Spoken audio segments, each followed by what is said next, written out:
Hello everyone, welcome back to my channel Answers Simplified. In this video, I will be sharing answers of Viva, Class 7, Social Science, Civics, Chapter 6, Gender and Our Country. Let us discuss the long answer type questions. First question, explain how the preference of a male over female has led to discrimination against women. Answer, we conform to the gender-related social norms and roles that place women in a position inferior to that of men. A preference for male children has been ingrained into the Indian culture. Sons are considered to be the only ones capable of earning wages for the family, carrying on the family name, taking care of the parents, and performing their last rites. Girls are often seen as a burden.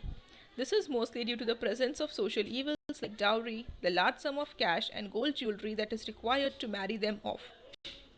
As such, social evils like female infanticide and feticide, sati, dowry, and honor killings are still very much in practice. Though the government has placed bans on child marriage, prenatal sex selection tests, and dowry, these are poorly enforced. Question 2. Discuss the role of education in removing gender stereotypes. Answer.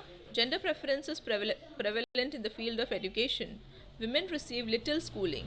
This is because of the widely held view that women will get married and then take care of their home and perform domestic duties. Their educational expenditure is considered a burden on the financial resources of the family. They stayed at home, helped with domestic chores, and took care of the younger siblings. However, with changing times, gradually more and more girls are getting educated. The literacy rate of females in India has therefore improved. Education has brought a remarkable change in the lives of many people. It is helping to change views and remove stereotypes. Gender is now of lesser consequence in the selection of subjects, education, and jobs. Question 3. How have the government initiatives and schemes helped girls and women to become empowered? Answer. The essence of the Indian Constitution lies in the idea of equality.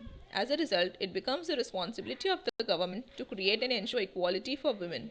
Thus, a separate ministry, the Ministry of Women and Child Development, deals with issues and schemes run for the betterment of women and the girl child.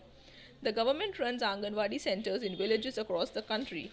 These centers are government-sponsored child care and mother care centers. They cater to children up to the age of 6 years. Article 42 of the Indian Constitution gives equality to women in matters like public employment, participation in politics, and reservation of seats in Panchayat and Parliament. These have contributed to the empowerment of women. Question 4. Discuss the challenges faced by women in public places. Women face harassment, crime, and violence in urban and rural areas, especially in our country. They live in constant fear of violence towards them in public places.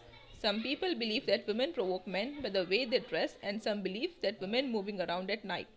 This has led to innumerable cases of eve teasing and other forms of sexual harassment and sexual assault, including rape and murder. Women do not find public spaces, including markets, crowded buses, bus stops, and railway platforms, safe. This reduces their freedom of movement and female participation in school, work, and public life. It limits their access to various services and cultural and leisure activities. It also has a negative impact on their physical and mental health. Very few laws have been made addressing these issues. Thanks for watching.